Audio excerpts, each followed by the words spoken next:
Okay, Romans 12:2. Romeo उसका 12:2। But do not be conformed to the patterns of this world, but be transformed by the renewal of your mind, that by testing you may discern what is the will of God, what is good and acceptable and perfect. इस संसार के सदृश ना बनो, परंतु तुम्हारे मन के नए हो जाने से तुम्हारा चाल चलन भी बदलता जाए, जिससे तुम परमेश्वर की भली और भावती और सिद्ध इच्छा को अनुभव से मालूम So if करते you रहो। just see the last line, it says God's will is good, acceptable and perfect. और अगर आप ये आखिरी लाइन को देखें तो परमेश्वर की जो इच्छा है वो भली है, भावती और सिद्ध है। You need to say this for yourself. और ये आपको अपने लिए बोलना है। God's will for my life is good, acceptable and perfect. और परमेश्वर की इच्छा जो मेरे लिए है वो भली है, भावती है और सिद्ध है। His plans for my life is good, acceptable and perfect. और उसकी योजनाएं जो मेरे लिए हैं वो भली है, भावती हैं और सिद्ध हैं। His dreams for my future is good, acceptable and perfect. और उसके जो सपने हैं मेरे भविष्य के लिए वो भली है, भावती और सिद्ध हैं। Amen. But here's the thing, it takes a renewed mind to understand that God's will is good, acceptable and perfect. और एक नए मन की जरूरत है इस बात को समझने के लिए कि परमेश्वर की जो इच्छा है वो भली है, भावती है। This is what was happening with Asaph. His mind was not renewed, so he's struggling to understand why is this happening. But once when he entered the sanctuary of God, his mind is renewed, and now he knows God's will for my life is good, acceptable and perfect. और यही आसाफ के साथ हो रहा है, उसका मन नया नहीं हुआ इसलिए वो इस समस्या को देख रहा है, परंतु जब वो परमेश्वर की उपस्थिति में गया और उसका जो मन नया हो गया तब वो समझ नहीं पाया कि जो परमेश्वर की इच्छा उसके लिए वो भली है, भावती है और सिद्ध है। You see that his circumstances haven't changed yet. आप देखें कि उसकी जो परिस्थितियां वो अभी नहीं बदली हैं। Still his bank balance is empty. अभी भी उसका जो बैंक बैलेंस है वो खाली His है। boss is torturing him, अभी भी उसका जो बॉस है उसको परेशानी दे रहा sending है him emails at 2 a.m. और जो 2 बजे उसको ईमेल भेज रहा है। But you see, now he has a spiritual understanding because his mind is renewed. क्योंकि अब उसके पास एक आत्मिक समझ आ गया, क्योंकि उसका मन नया हो गया। Now he has confidence in the Lord. अब उसके पास परमेश्वर की उपस्थिति में धीरज है। So what? My earthly bank balance is empty. My spiritual heavenly bank balance is full and overflowing. और क्या हुआ कि मेरा जो संसारिक बैंक बैलेंस है वो खाली है, परंतु आत्मिक बैंक बैलेंस भरा हुआ है और वो ओवरफ्लो हो रहा है। Put your confidence in the Lord. और अपने धीरज को परमेश्वर पर डाले। Do you know that when Jesus had to pay taxes, क्या आप he जानते told Peter, catch a fish, and in the first fish that you catch, you'll find the coin. और क्या आप जानते जब यीशु मसीह को टैक्स पे करना था तो उसने पतरस को बोला कि जाके मछली पकड़ और पहली मछली जो तू पकड़ेगा उसके मुंह में सिखा होगा उसको देकर तू टैक्स को पे कर You they. can pay taxes by catching fish. आप अपने टैक्स को भर सकते हैं मछली पकड़ने के द्वारा। I'm saying think beyond your natural senses. और मैं ये बोल रहा हूँ कि अपने संसारिक मन के विपरीत आप देखें, Think beyond. उसके विपरीत आप देखें Set your mind on things of above. और अपने मन को ऊंचे स्तर पे रखें। Amen. You are the wealthiest people in the face of the world. और आप सबसे अमीर लोग हैं इस दुनिया में। How are you the wealthiest people? आप कैसे सबसे अमीर हैं? Pastor, how am I wealthy? My bank balance is, 2 days later, I have an EMI. I'm waiting for God to fill it. Pastor मैं कैसे अमीर हूँ क्योंकि 2 दिन बाद मुझे EMI भरना है, अभी मैं इंतजार कर रहा हूँ पैसे का आने का। You are wealthy because you know Jesus. आप अमीर हैं क्योंकि आप यीशु मसीह को जानते हैं। Okay, how many of you believe that Jesus is the wealthiest man? कितने लोग विश्वास करते हैं कि यीशु मसीह सबसे अमीर व्यक्ति है? No, you don't believe? Jesus is King of Kings. क्या आप नहीं विश्वास करते यीशु मसीह राजाओं का राजा है? King of Kings. राजाओं का राजा। He's not just a king, he is King of Kings. वो सिर्फ राजा नहीं है परंतु राजाओं का राजा है। That Jesus, और वही यीशु, that Jesus is whom you belong to. और वही यीशु के लोग हैं हम लोग। He has become your bank balance. और वो आपका बैंक बैलेंस बन गया है। Do you need a separate bank account in HDFC, IDFC, ICICI? No. Jesus has become your bank account. और आपको बैंक अकाउंट की जरूरत है कि SBI, ICICI और आपको कोई भी बैंक की जरूरत नहीं है, यीशु मसीह आपका बैंक है। Amen. Overflowing resources. और उमड़ता हुआ आशीष। With Jesus, you can be in the wilderness and he can multiply 5 bread to feed 5,000. और आप प्रभु यीशु के साथ मरुभूमि में हो सकते हैं और वो आपको 5 रोटी बढ़ाकर देगा। You don't have to be in Saudi, Dubai, UAE, Canada. You don't have to be there for God to provide you. God can provide you wherever you are. और आपको सऊदी और दुबई में होने की जरूरत नहीं है। आपकी बढ़ोतरी के लिए परमेश्वर आप जहां हैं वहां पर आपको आशीष देगा। Amen.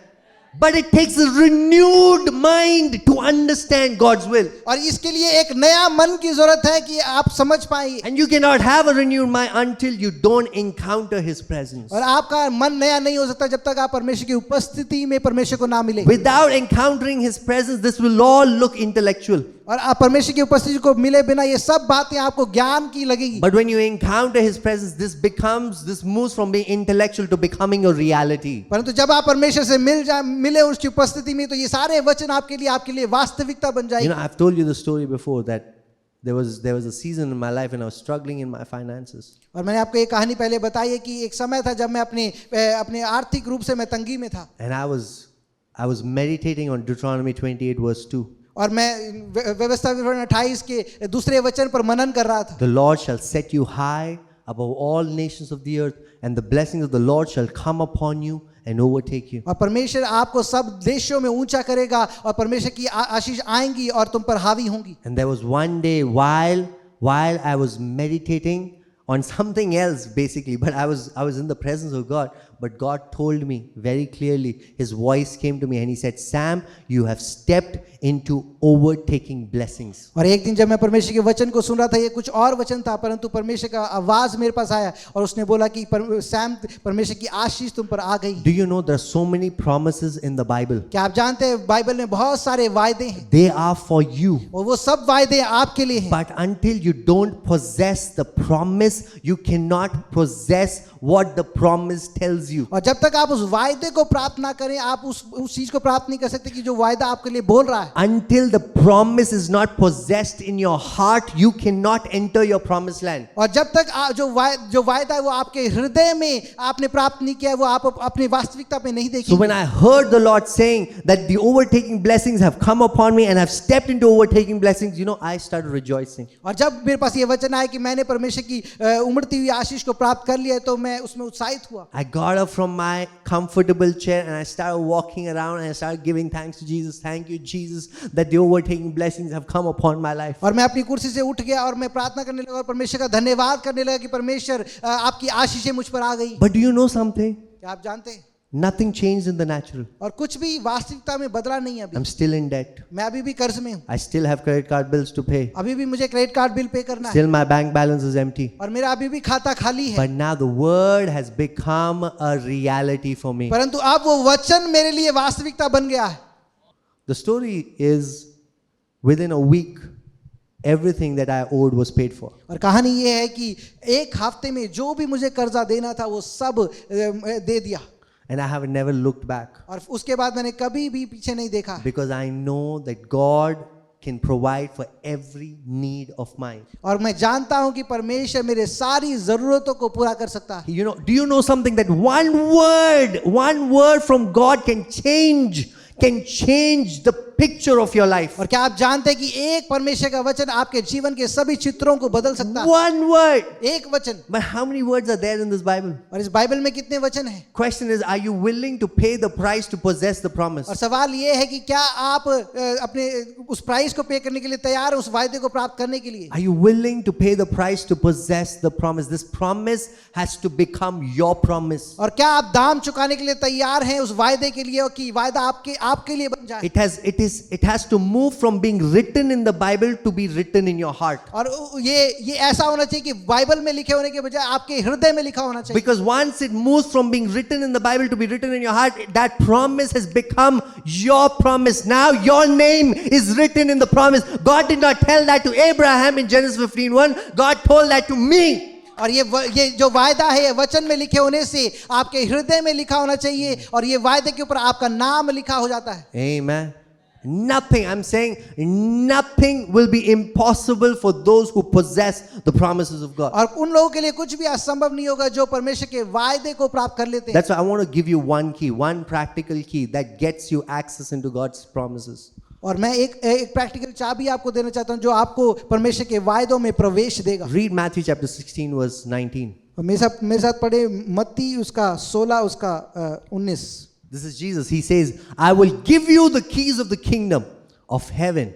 And whatever you bind on earth shall be bound in heaven, and whatever you loose on earth shall be loosed in heaven. और यीशु बोलते कि मैं तुझे स्वर्ग के इस राज्य की कुंजियां दूंगा, और जो कुछ तू पृथ्वी पर बांधेगा वो स्वर्ग में बंधेगा, और जो कुछ तू पृथ्वी पर खोलेगा वह स्वर्ग में खुलेगा. How many of you have seen keys? और कितने लोगों ने चाबियां देखी? Do you have keys to your home?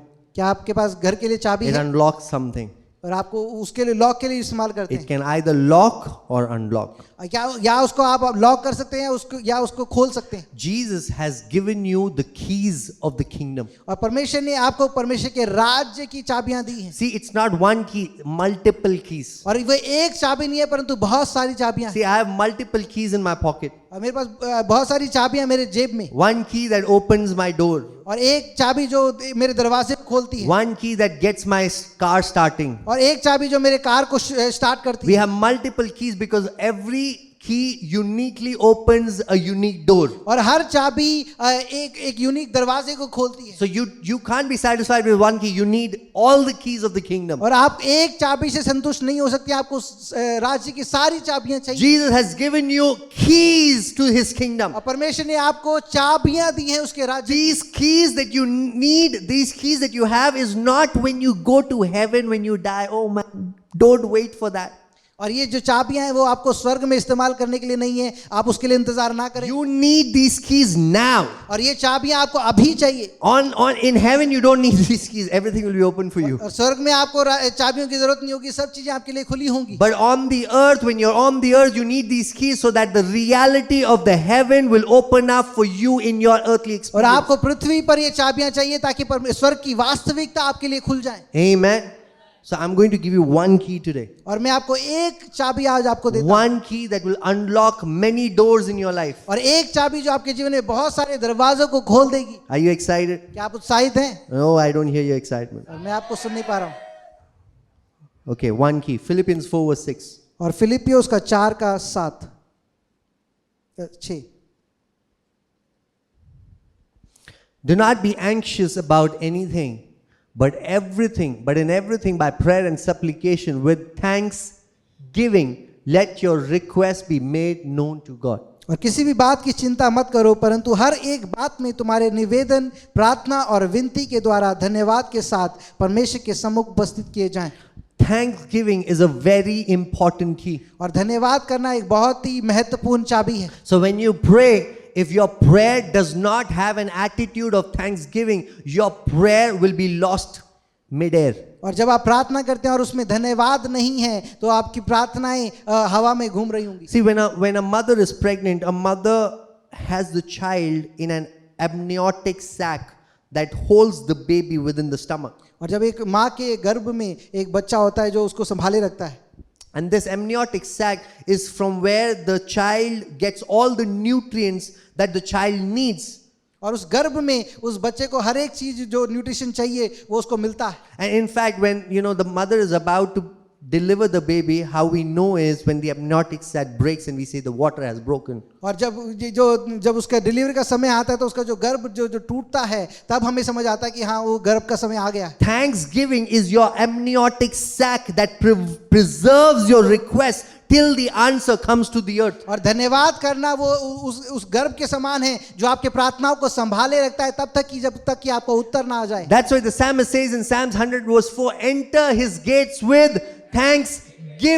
और इसलिए भजनकार कहता है कि उसके उपस्थिति में आनंद के और धन्यवाद के साथ आओ. Thanksgiving opens the door to God's presence. और धन्यवाद करना आपको परमेश्वर की उपस्थिति की चाबी आपके लिए खोल देता है. Thanksgiving gives you an authorized access into God's presence. और धन्यवाद करना आपको परमेश्वर की उपस्थिति में प्रवेश को देता है. It gives you the legal right to be in God's presence. और परमेश्वर की उपस्थिति में वैध प्रवेश को देता है. Without thanksgiving, you will always feel you're not in the right place. और बिना धन्यवाद के आपको ऐसा लगेगा कि मैं शायद सही जगह पे नहीं हूँ.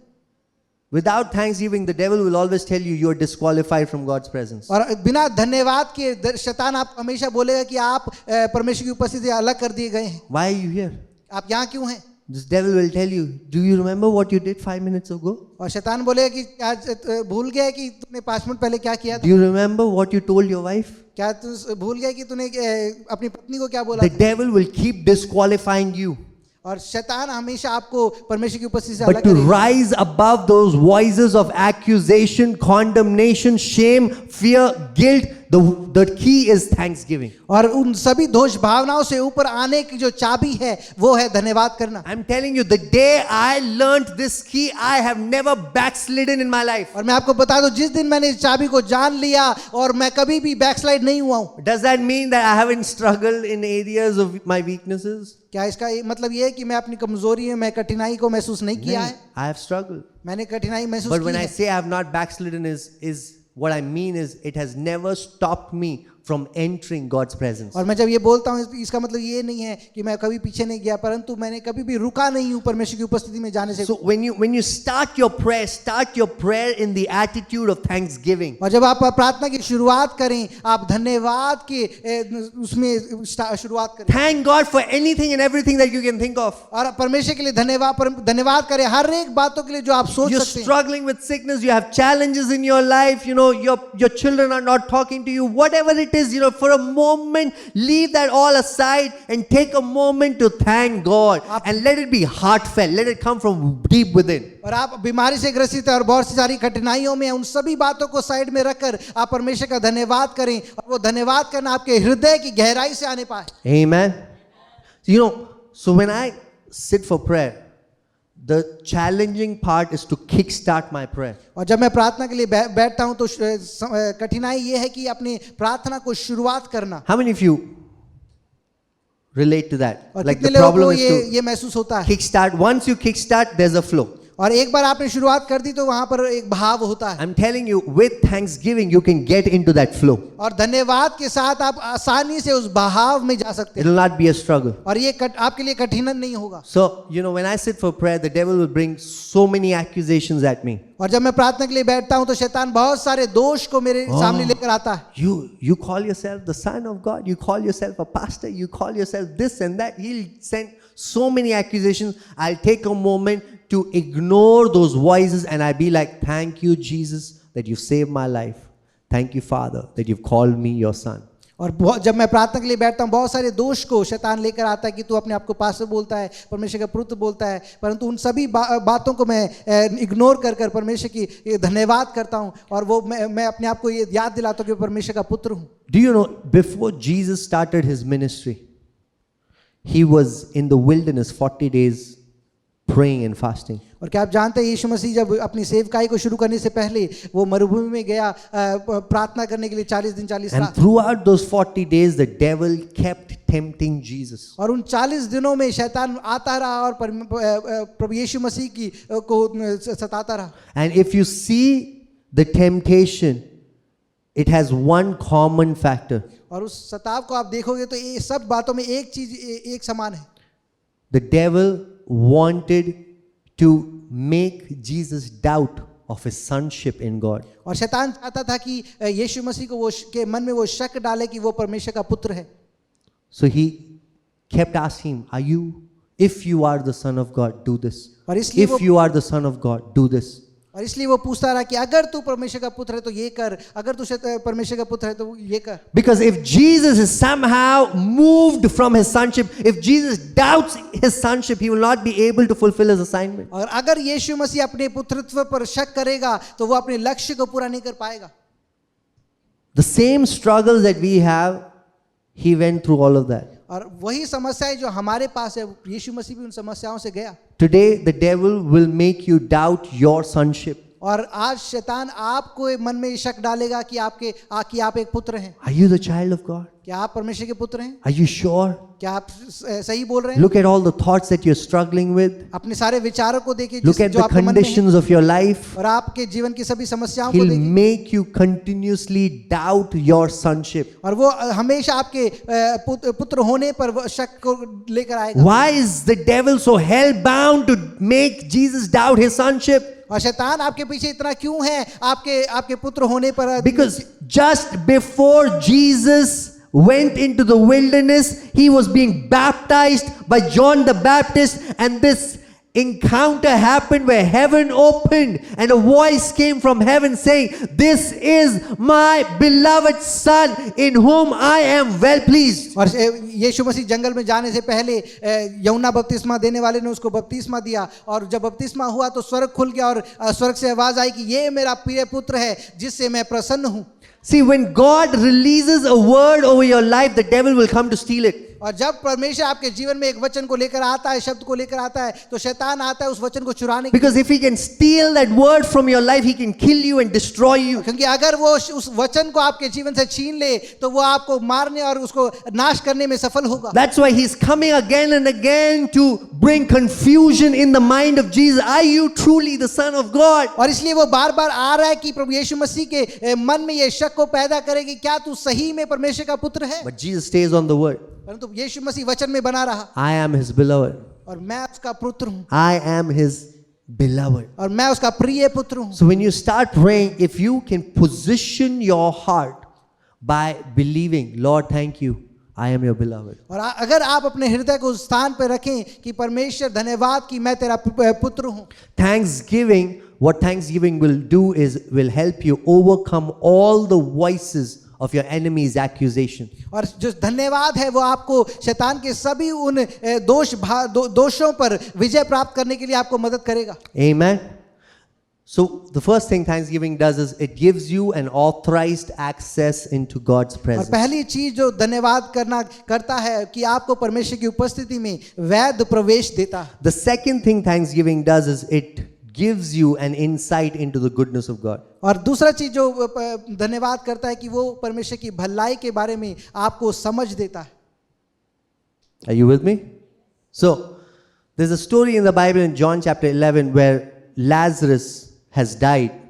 और यूहन्ना की किताब में एक कहानी है जहां पर लाजरस मर गया है, And Jesus goes to raise him up. और यीशु मसीह जाता है उसको जीवित करने के लिए। John 11 was 41 and 42. यूहन्ना 11 का उसका 41 और 42। So they took away the stone, and Jesus lifted up his eyes and said, "Father, I thank you that you have heard me."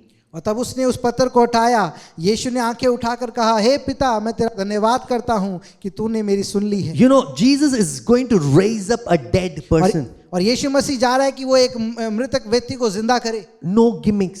और कोई भी शोषा नहीं है, No gimmicks. और कुछ भी दिखावा नहीं है। His prayer is 2 lines. और उसकी प्रार्थनाएं सिर्फ 2 लाइन है। The first one is, Father, I thank you that you have heard me. और उसकी प्रार्थना यह है कि हे पिता, मैं तेरा धन्यवाद करता हूं कि तूने मेरी सुन ली है। Thanksgiving will give you the confidence that God is good. और धन्यवाद देना आपको ये धैर्य देगा कि परमेश्वर भला है। See the next verse. He says, I knew that you always hear me. और मैं जानता था कि तू सदा मेरी सुनता है। But I said this on the account of the people standing around, that they may believe that you sent me. परंतु जो भीड़ आसपास खड़ी है उनके कारण मैंने ये कहा। That was the prayer. और ये प्रार्थना थी। And now he says, Lazarus, come out. और ये बोलता है कि लाजरस बाहर आ जा, And he comes out. और वो बाहर आ जाता है। See, thanksgiving will change your perspective from seeing yourself into seeing God. It will make you God conscious. और जो धन्यवाद करना है वो आपके पर्सपेक्टिव को बदल देता है, वो आपकी तरफ आंखों को परमेश्वर की ओर कर देता है। It will make you believe that God is good, and it will give you the confidence that He is good to you. वो आपको ये विश्वास करने में मदद करे कि परमेश्वर भला है। Okay? The third point, Thanksgiving, what Thanksgiving does is it will multiply whatever you have. और तीसरी चीज जो धन्यवाद करता है कि जो भी आपके पास है वो उसको मल्टीप्लाई कर देता है। However little the thing is there in your hand, as long as you have thanksgiving in your heart, it has the ability to get multiplied. चाहे जितना भी कम आपके पास हो, जब तक आप धन्यवाद दे रहे हैं वहां पर एक योग्यता है कि वो बढ़ सके। John chapter 6 verse 11. और यूहन्ना उसका 6 का This is a story where Jesus multiplied the bread and the fish. और ये कहानी है जहां पर प्रभु यीशु मसीह ने रोटी और मछली को मल्टीप्लाई किया। Fed them in the wilderness. और प्रभु यीशु मसीह ने उनको मरुभूमि में खिलाया। This is what he did. Jesus then took the loaves, and when he had given thanks, he distributed them to those who were seated, so also the fish as much as they wanted.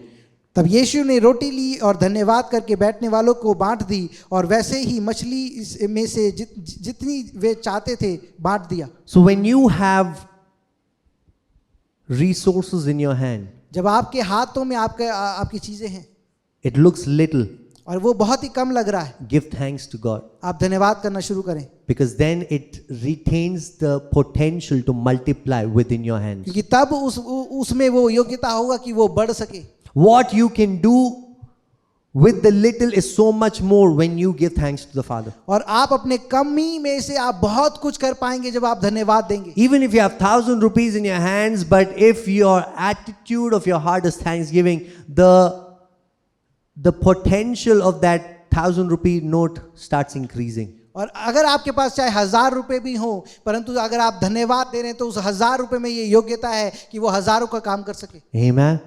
You'll be able to do so much more. और आप बहुत कुछ कर पाएंगे, So much more. बहुत कुछ कर। That's why, when we encourage people to tithe, we say, come and give with a cheerful attitude. Give with a thanksgiving attitude. और इसलिए जब अब भेंट का समय होता है तो हम लोगों को बोलते हैं कि धन्यवाद के हृदय से आप दें।